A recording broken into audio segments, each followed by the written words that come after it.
Buenas noches, amados hermanos, que el Señor les bendiga en esta hora.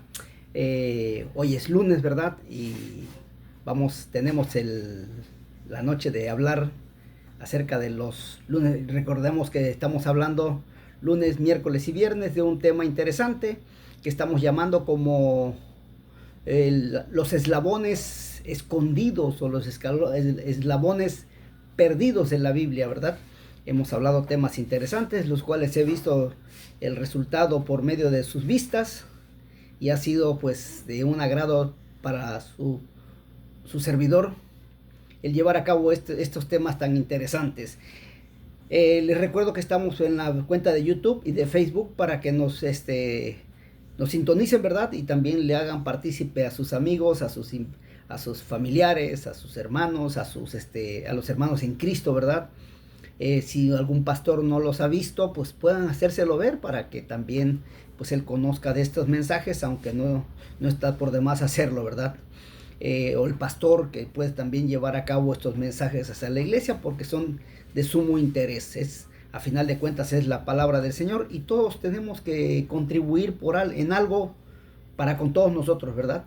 Dice las Sagradas Escrituras, da de gracia lo que el Señor te ha dado de gracia. Y si el Señor me ha dado de gracia este ministerio, pues adelante, lo pongo en sus manos, ¿verdad? Habíamos dicho que íbamos a sacar un mensaje un día del Nuevo Testamento y otro día del Antiguo Testamento. El viernes pasado sacamos uno del Antiguo Testamento, ¿verdad? Donde hablamos acerca de la ley, que si era necesario que los gentiles, o sea, nosotros la iglesia gentil en estos días la lleváramos a cabo, y la respuesta pues fue más clara y más sencilla, ¿verdad? Práctica y sencilla. Los invito para que vean ese segmento que tuvimos el viernes pasado, y hoy vamos a hablar de un pasaje que también está incluido dentro de ese tema de la ley, ¿sí? Pero ahora lo vamos a hablar con Pablo, con el apóstol San Pablo. Y la pregunta que siempre hacemos, la pregunta escabrosa, ¿verdad?, que nosotros hacemos es, la ley la tenemos que llevar a cabo, ¿sí? Y vamos a aguantar un poquito la pregunta, después la vamos a hacer con más, un poquito, déjenme compenetrar un poquito más y les voy a hacer la pregunta escabrosa. En el libro de los Gálatas, en su capítulo 3, versículo 19, 20 y 21, nos dice, entonces, Pablo le está hablando a los Gálatas, el tema de este mensaje es el propósito de la ley, así es el título. Entonces, dice la eterna palabra del Señor, dice, entonces, ¿para qué sirve la ley? La ley fue añadida a causa de las transgresiones, hasta que viniese la simiente a quien fue hecha la promesa, y fue ordenada por medio de los ángeles en mano de un mediador. Y el mediador no lo es uno solo, pero Dios es uno. Luego, la ley es contraria a las promesas de Dios en ninguna manera, porque si la ley es dada, pudiera vivificar. Si la ley dada pudiera vivificar, la justicia fuera verdaderamente por la ley. Mas la Escritura lo encerró todo bajo pecado, para que la promesa, que es por la fe en Jesucristo, fuera dado a nosotros los creyentes gentiles. Ahora bien, ¿qué es lo que nos está diciendo aquí?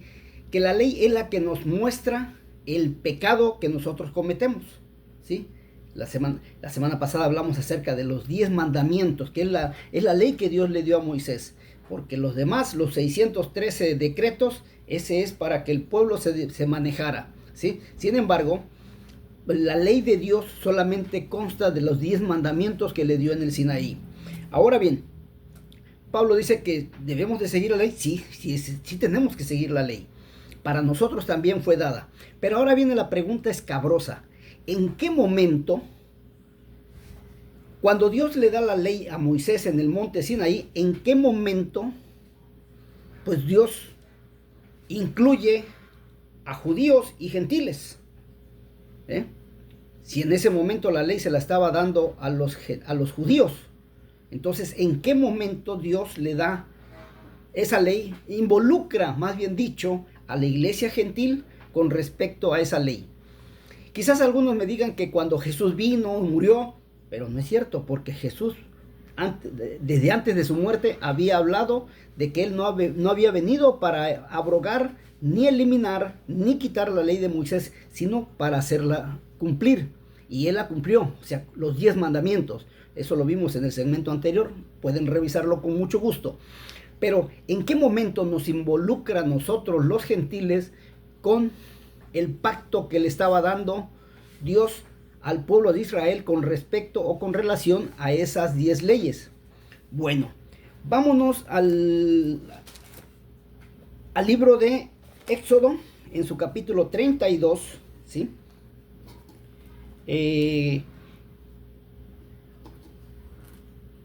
Dice, en su capítulo 32, versículo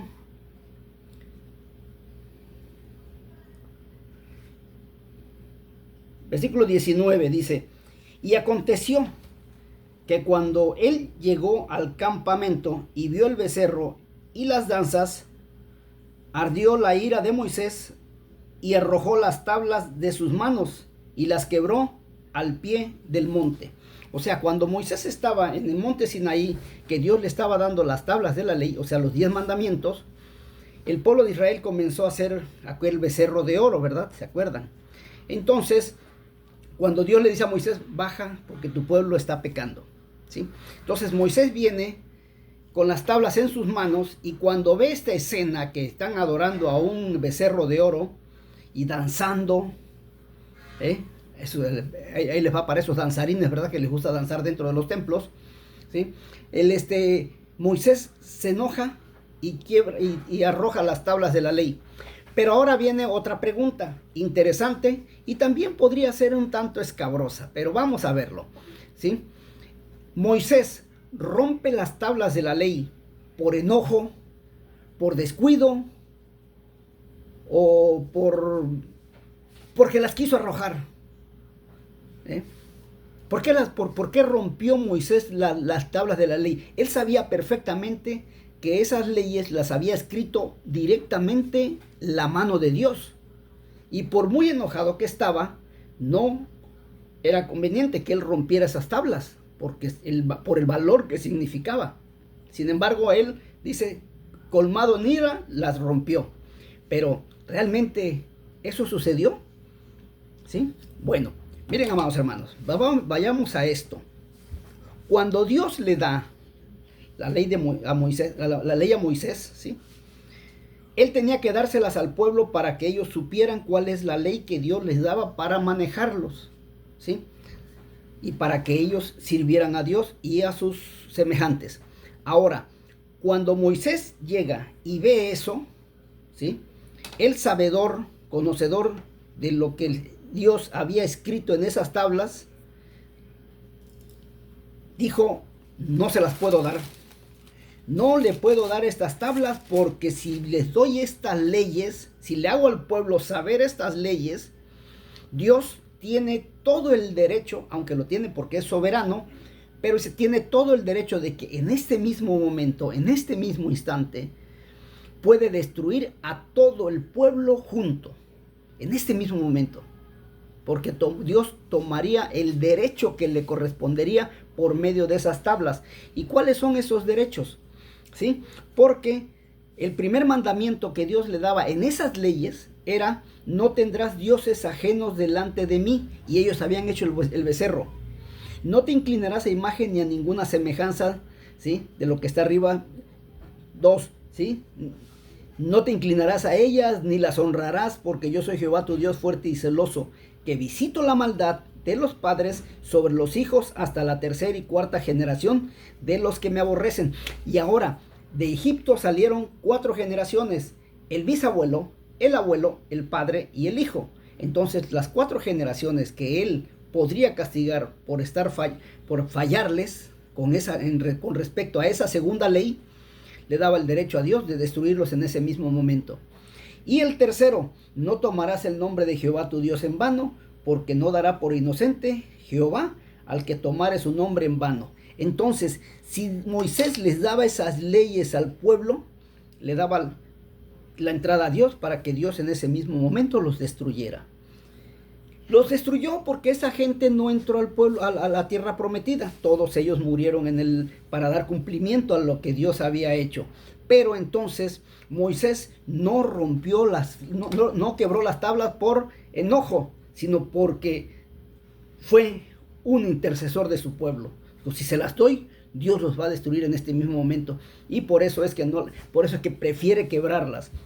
Sin embargo, cuando ya pasa un tiempo y Dios le dice a Moisés, sube al monte, lábrate 2 piedras como las que te di y quebraste, y sube. Y entonces Moisés escribe las tablas de la ley. Ahora le dice Dios, ahora yo no las voy a escribir, las vas a escribir tú. Entonces, cuando Moisés escribe con su puño y letra los 10 mandamientos que Dios le había dado para el pueblo de Israel, allí, amados hermanos, se convierte en un segundo pacto. El primer pacto con Israel era las tablas escritas con el puño y letra de nuestro Dios Todopoderoso. Y el segundo pacto, pero ese pacto se quebró, ¿sí? Pero el segundo pacto era entonces escrito con la mano de un ser humano, que era Moisés. Entonces, en el primer pacto, que por culpa del pueblo de Moisés, del pueblo de Israel, se quiebra, en el segundo pacto, que entra la mano humana, entra un segundo pacto. Y nosotros entonces, los gentiles, entramos en ese pacto. El primer pacto era para Israel, el segundo pacto era para nosotros los gentiles. Entonces, desde ese momento nos une Dios en un solo pueblo, ¿sí? Pero sí iba a ser efectivo hasta cuando viniera nuestro Señor Jesucristo para formar su iglesia. Esta es la enseñanza del día de hoy. La iglesia comienza prácticamente su andar sobre la tierra desde ese preciso momento, porque nosotros entramos en ese segundo pacto, uniéndonos junto con los judíos en el primer pacto que ellos desafortunadamente por su idolatría perdieron. Espero haber sido claro. Si hay alguna duda, estoy para servirles. Que Dios les bendiga. Soy Juan Carlos Muñoz. Hasta pronto.